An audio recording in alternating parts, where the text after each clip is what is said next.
bilan Sadi TV kanalidan Sodirjon sizlarga Imzo kompaniyasi sifatli eshik deraza romlari haqida ma'lumot berib boradigan Sadi TV kanali. Xudo xolisa bu galgi obyektimiz juda ham chiroyli, ko'pchilik yaxshi ko'radigan betonli dub, termo 65, 7000 gilberg hamda gulli oynalar ishlangan obyekt juda ham zo'r. Ko'ringlar, proyektcha qaysi biri yoqsa, telefon qilsanglar xuddi shunaqa hisob-kitoblarni chiroyli qilib beramiz. Biz kuzatishdan oldin ma'lumot berish boshlayman. Bu yerda mehmonxona, bu yerda asosiy uy va ro'parni yana alohida.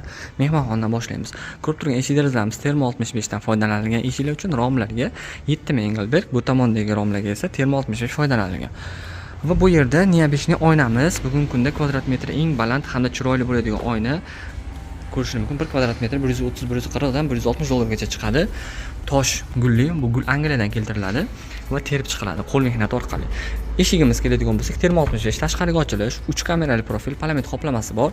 Usti bilan kompensatsiya ruchka mexanizm yog'langan, ochilish-yopilishlariga e'tibor qilasizlar. Juda yumshoq holatda, petallarimiz 3 tadan ishlangan. Ideal holatda. Termoni o'zini kvadrati 250-260 dollar atrofida chiqadi, italyanskiy holati bilan birga. Bu esa 7000 gilberg, tashqaridan bir tomon ochilish, bir tomon ochilmaydi. Energetik jovchi oyna ishlatilgan titan. Xonachkasini uncha ko'rsatmayapti. Bu tomondagi yorug'likni hisobiga. Endi esa xonachadan ko'ramiz. Xonachadan gulimizga e'tibor qilasizlar, mana juda ham zo'r holatda. Katta kadrda. Bu tomondagi romlar esa mana Rotolux kompaniyasining qorasi, betonniki zo'r chiqadi, ochilish yonga. Divayno mexanizm ham bor. Divayno ochilishi, divayno havo almashaveradi. Ochilish-yopilishlari yumshoq holatda ishlaydi, faqat 7000 ni jo'ski bo'ladi, dabavishli rezina bor. Buni hozir xonachadan chap tomon ochilsa, bitta chap, bitta o'ng bo'lgan. Endi yon tomon ko'rishdan oldin mana bu yerda eshigimiz bor. Juda ham zo'r nima holatda, razmerlari va ko'rinishlari. Endi 160, bo'yi esa 240 sm. Ikkitasi 160-80 dan qanot. Oynalari juda ham chiroyli holatda bo'lgan. Toshli oyna, ikkitasi ham bir xil gul bo'lgan, bez framugasiz. Mana ko'rishingiz mumkin. Gullari yaqindan. Bu hashamat xohlaganlar uchun buni tavsiya qilsak bo'ladi. Bu tomonda petlalar, 3 tadan petlar qo'yilgan. Italyanskiy 160 bilan ko'taradi. Eshigimiz tashqariga Sulta kompaniyasiniki. Ochilish 65, narik bilan bir xil. Yopilishlari ham mana ideal holatda. Endi esa xonachadan ko'ramiz. Svet o'chirib qo'yamiz.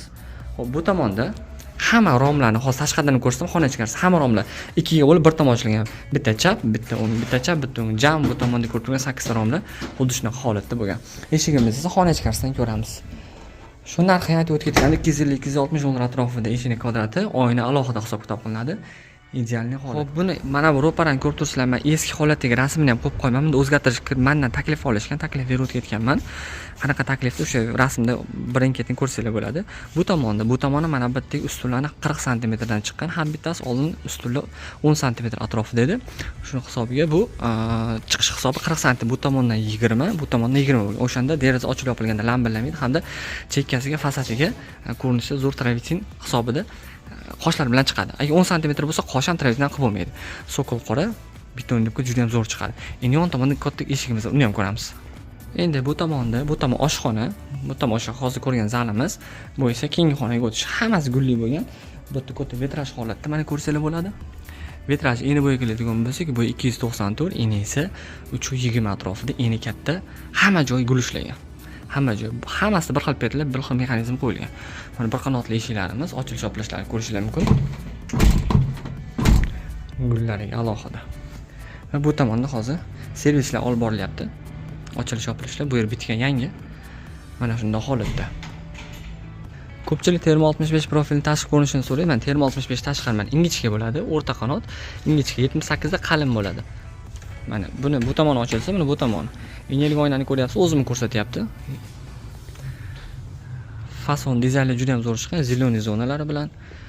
Deraza bitta chap, bitta o'ng, bitta chap, bitta o'ng bo'lgan, pastgacha bo'lmagan, sababi bu alohida xona. Endi panorama qayerga qilsa bo'ladi? Mana shunaqa o'tiradigan keng zalning joyiga panorama qilsa bo'ladi. Lekin doim o'tirishga panorama bo'lmaydi. Bu tomon mana bir xil chiqqan. Ko'rishingiz mumkin. Bu tomon 3 ta, bu tomon 2 ta, jami 8 ta. Bu tomonga bir qanotli rom qo'yib o'rganmiz havo almashish uchun.